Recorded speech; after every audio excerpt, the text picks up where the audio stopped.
Mengambil tema memacu pertumbuhan dan pemerataan pembangunan menuju masyarakat yang maju dan madani, kegiatan musyawarah perencanaan pembangunan atau musrembang tingkat kecamatan dalam rangka penyusunan rencana kerja pemerintah daerah RKPD tahun 2002 di Aula Kecamatan Tamasari dibuka langsung oleh Wakil Wali Kota Tasikmalaya yang juga sebagai pelaksana tugas PLT Wali Kota Tasikmalaya.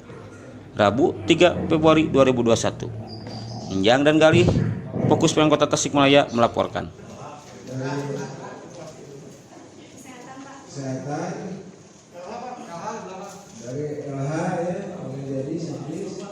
Nah itu kan penilaian dari Jawa Barat kepada kita Kota Tasik dalam hal penggunaan masker.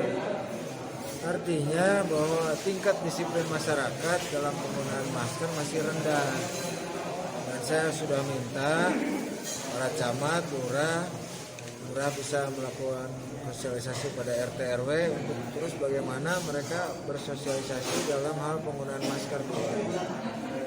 Ternyata mungkin survei yang dilakukan oleh provinsi itu di daerah-daerah pinggiran banyak orang sudah tidak pakai helm, tidak pakai masker.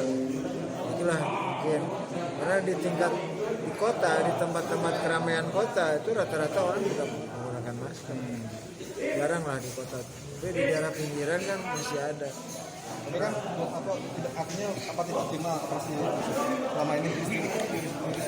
Bukan tidak optimal karena kan mereka kejar-kejaran ketika petugas sudah nggak ada. Masih bandel harganya kan? Nah, artinya tingkat disiplin masyarakatnya belum sadar. Nah, kita minta semua kesadaran masyarakat ini bisa berjalan dengan baik.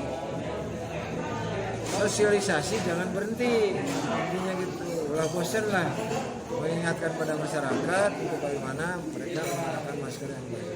Pak, untuk musrembang sendiri Pak gimana Pak kegiatannya? Kalau kegiatan musrembang ini kan sudah jelas, ini kan rutin. Diawali dari kelurahan, sudah saya canangkan di kelurahan secara virtual, dan sekarang di tingkat kecamatan. Itu kan menjaring aspirasi yang dari kelurahan untuk dikonsolidasikan. Dari hasil konsolidasi ini nanti akan dibawa ke tingkat kota. Mana prioritas yang harus dilakukan untuk tahun 2022 ini disesuaikan dengan kemampuan anggaran kita. Di masa pandemi COVID lagi. Dalam suasana pandemi COVID ini, kami juga belum tahu nih 2021 ini COVID masih terus berlangsung atau bagaimana karena tidak mencadangkan terlalu besar anggaran untuk COVID sekarang. Beda dengan tahun kemarin. Kami juga rada khawatir kalau ternyata COVID masih berlanjut, tingkat kewaspadaan kita masih tinggi, otomatis mungkin ada kemungkinan ada refocusing anggaran lagi. Mudah-mudahan tidak lah. Kita berdoa saja kalau COVID selesai, vaksin terus berjalan, paling tidak itu kan bisa menurunkan tingkat imun masyarakat, yang menaikkan imun masyarakat dari adanya vaksin. Terima kasih Pak. Malam hari di atas jam 8. Ya, kita menghimbau semua masyarakat Kota Tasik, wilayah Kota Tasik, hindari kerumunan itu. Kalaupun ada silakan jaga jaraknya, tapi tidak berkerumun, berkelompok, kemudian seenaknya begitu ya. Saya mohon itu dilakukan oleh masyarakat supaya pencegahan memutus mata rantai COVID-19 segera berakhir. Kita bisa masuk ke jalur kuning atau hijau. Dan itu kan kalau sudah hijau kita kan bisa bebas lagi. Pelaku usaha juga bisa bebas, ya. Tidak ada pembatasan waktu mungkin.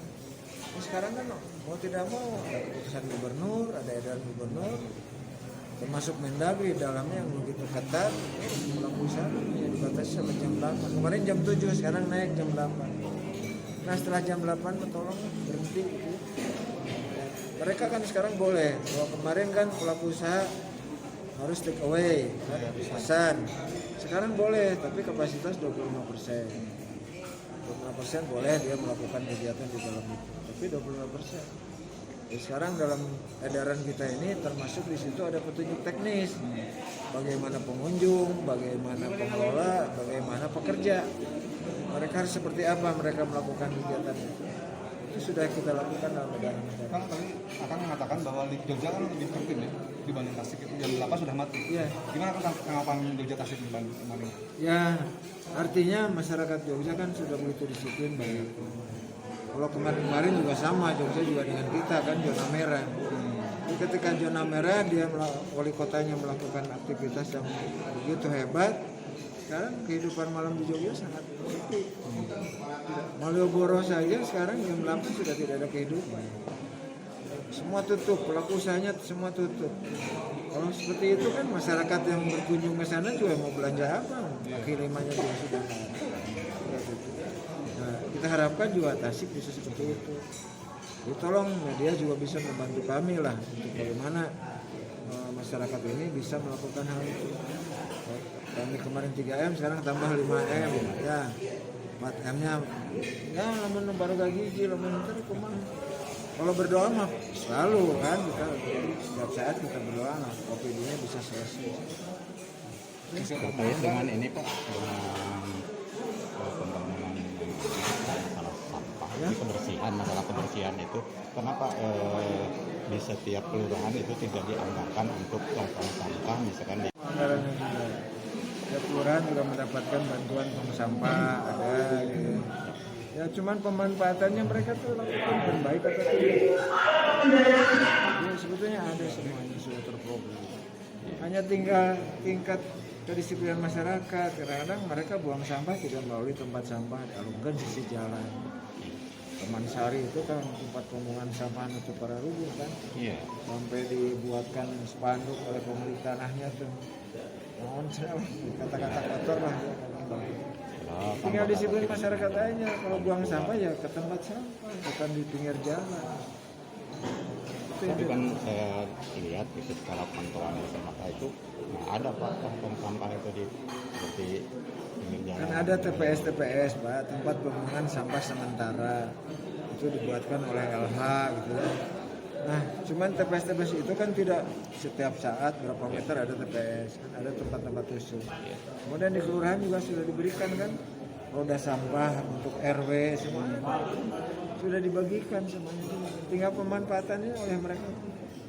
Nah, di Wetan mah kadang-kadang di RW itu ada khusus tukang ambil sampah, ya. Dia malah kadang-kadang dikasih tip oleh pemilik rumah, angkut dia buang ke TPS. Ada petugas khusus yang dibayar oleh, ya bukan dibayar lah, ada tip lah mungkin dari pemilik rumah itu. Tiap rumah kita punya tong sampah, tempat sampah permanen dari tembok. Tiap hari diambil, angkut sama roda, bawa ke TPS. Nah, harusnya ada kegiatan seperti itu dalam rangka pemberdayaan masyarakat yang nganggur segala macam. Ya jangan malu lah untuk mengangkut itu. Misalnya kalau saya konfirmasi kemarin dari dinas kebersihan itu Pak, katanya nggak ada anggaran untuk ya ini Nah, untuk tanyanya ke Pemujadi itu, orang LH-nya